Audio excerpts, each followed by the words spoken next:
Hi guys! Welcome back to my YouTube channel. So for today's vlog, it's gonna be my first day of school in sophomore year. Mag-ready lang tayo and uunahin ko muna yung uniform ko kasi alam nyo ba, last time na nag-check ako ng uniform ko, like sinukat ko siya, akala ko sobrang sikip na sa akin kasi medyo nag-start ako mag-gain ng weight and sobrang apektuhan nun yung mga pananamit ko, like may mga ibang damit ako na hindi ko na masuot because of PCOS. And buti na lang kasi pa rin yung type A uniform ko kasi if hindi, kailangan kong bumili and sobrang mahal ng type A uniform guys. It's enough for the chika, ayan. Maghanda na ako ng uniform and after that, maliligo na ako.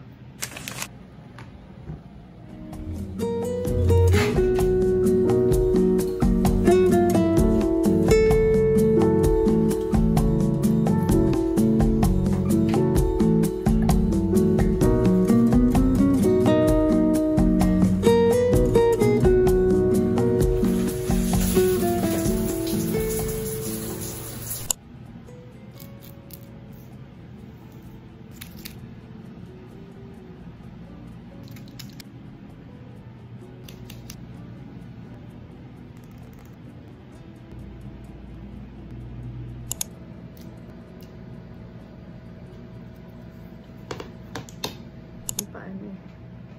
Huwag ka tumingin. Nahiya. Kaya lang. Tara or Tar? Saan ka na?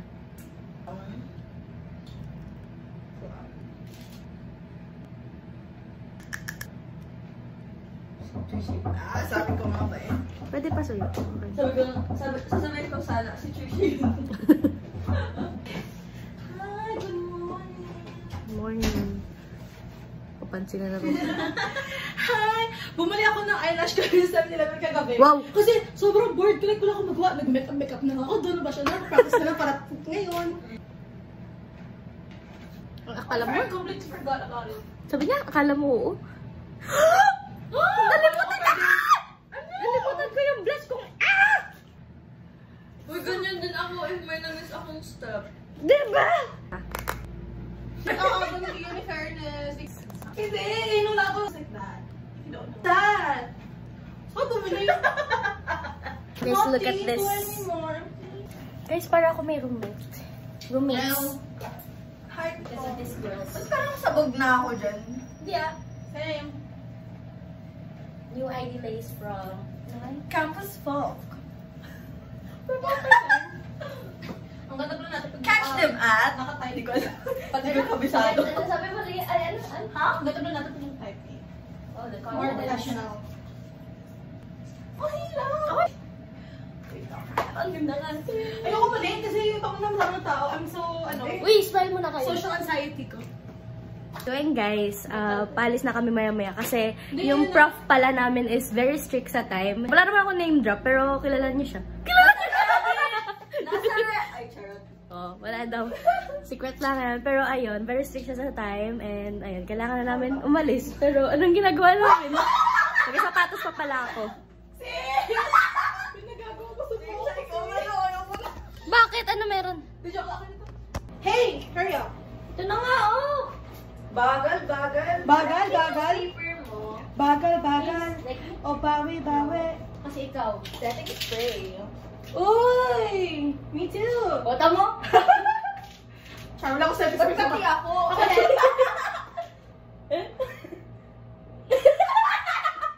Dito ka ba? Sige. Pikit ka. Tama! Gawin ka na kanina! Kaya ba ito dog show? Humingi na ako sa display, dog show na ako. Hi guys! Bag from Bag Smart. Bag from Smart no bag. Kate Spade New York outlet website. Outlet. For you. I'm not even naka-black kayong bag. O, bakit? Kasi match sa uniform daw. Duo. Yung sa akin match sa personality ko. Haba kasi so. Hi guys, ang phone ko. Sumunod galing eh. Guys, we're gonna go na to school. And Actually, we are in school. Okay lang yan. Kasi masyado tao. Vicinity! Hindi, masyado tayo maaga ngayon. It's 6:31. That's our schedule, guys. Tara na. Hi tayo. 1, 2, 3. Hi! First year, second year.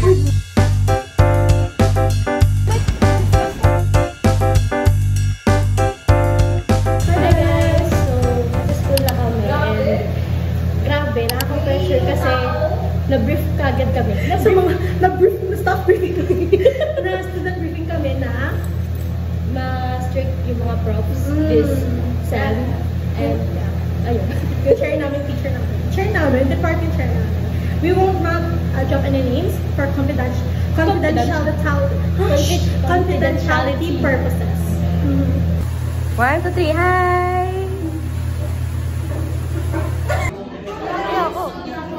So guys, kakatapos lang ng first subject. Ayun kasi. Hi guys! So, kasama. Hi guys! So right now is our second subject, which is operations management, and our prof is the moderator. Pero yun nga, yung mga courses namin this year, puro math, and pakayan talaga siya. It's bloody hell. So, yeah. Yung prof na mismo nagsabi na very, very mahirap yung year namin dito. Diba?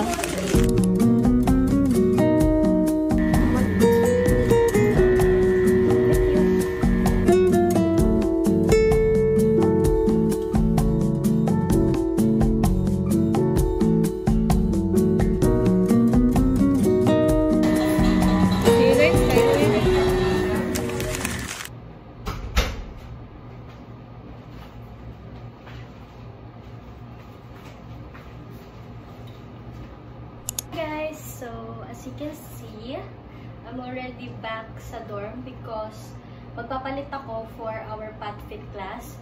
And pahabol lang tong schedule na to kasi originally wala siya for today. And then suddenly parang nagkaroon ng changes kasi yung orig date niya is Friday, which is wala kaming face-to-face class noon, tapos siya lang yung attenda namin. So minove siya sa Tuesday, which is today, na puro face-to-face kami. And ayun, kaya ngayon 4 subjects yung iti-take namin. Like, it's super draining. Like, yung 2 subjects na sinasabi ko kanina, nakaka-drain na yun. Tapos meron pang isa na medyo light lang, I guess. Tapos itong pang-4, physically nakaka-drain. So ayun.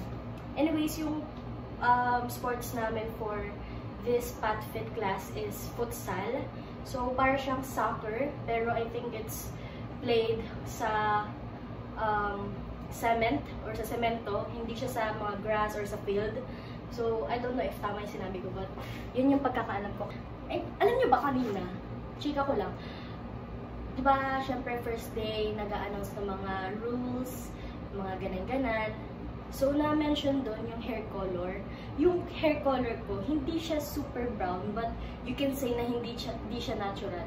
Kasi syempre, ang natural sa mga hair color ng Filipinos is black or dark brown. Yung akin is medyo light, but sa camera medyo ano siya, medyo aban ko. Pero, ayan, hindi mo siya masasabing natural, kaya medyo nasita ako somehow. Pero hindi naman siya in a way na, ano, na nakakatakot. Parang reminder lang siya or warning na next time, ganon, pakulay kami ng mas dark. Kasi, alam ko naman talaga. Pero I thought, okay na yung gantong color. Kasi dati may mga nakikita kong students na ganito yung hair color. Minsan nga mas light. Pero, nakapag-aral pa rin sila. Like, akala ko walang warning na binibigay sa kanila, ganon. And this time, nagulat ako na bawal pala talaga siya kahit yung gantong color. So, as much as possible, black or dark brown yung hair color kapag papasok ka sa school. So, since wala pa kaming uniform sa PATFIT namin, we will wear something na sports attire na appropriate pa rin. So, bumili ako sa Okay ng shorts or ano man tawag dito. Sobrang laki niya tingnan, pero sakto lang siya sa akin, guys. Kasi malaki yung hita ko, tapos malaki din yung bilbil ko. So, ayan. Ito yung suiting ko, and then I'll also wear random shirt na pwede kong gamitin. Kasi, puro mga nasa laundry na yung iba kong shirt. So, ayun yung suotin ko. Pero bago ako magsuot ng ganun, magsuot ko na ako ng pants, papasok ng school. Kasi, baka hindi ako papasukin ng guard if naka-shorts agad ako. So, ayan. Papalit lang ako, guys. And I'll see you guys later. Bye!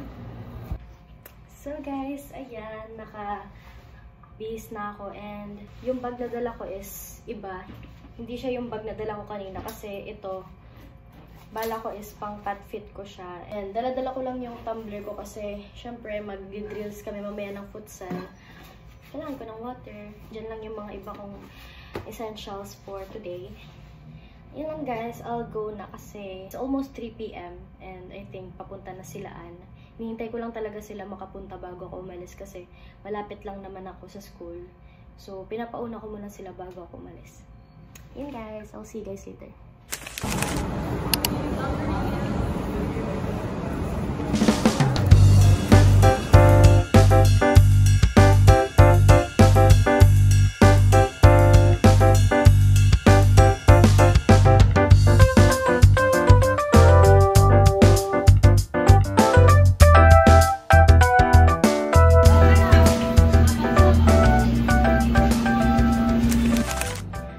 So ayan, nandito na ako sa dorm and medyo ginabi na ako ng uwi kasi since 5 PM yung tapos ng path fit namin, around 6:30 na ako nakauwi. Gawa na tumambay pa kami sa Lawson ni Lian and nagkataon na may chumika sa amin. And syempre, yan, nakipagchikahan lang din kami. So inabot kami ng around 6:30 bago kami nakauwi. Anyways, today was a very, very tiring day kasi first day pa lang pero binigla na kami ng sked namin. Ngayon, deserve ko talaga magpahinga kasi kahit first day pa lang, literal na parang feel mo buong week ka nang pumasok kasi yun, ang dami niyang ginawa kanina. So, ayan, so far na-enjoy ko naman yung first day ko and hindi ko in-expect na ito siya ka-tiring. Like, akala ko sakto lang, ganun, wala masyadong ganap. And by the way, if you have any suggestions sa mga contents, feel free to comment it down below. I'll see you guys on my next vlog. And if you enjoyed this vlog, don't forget to like and subscribe. Bye!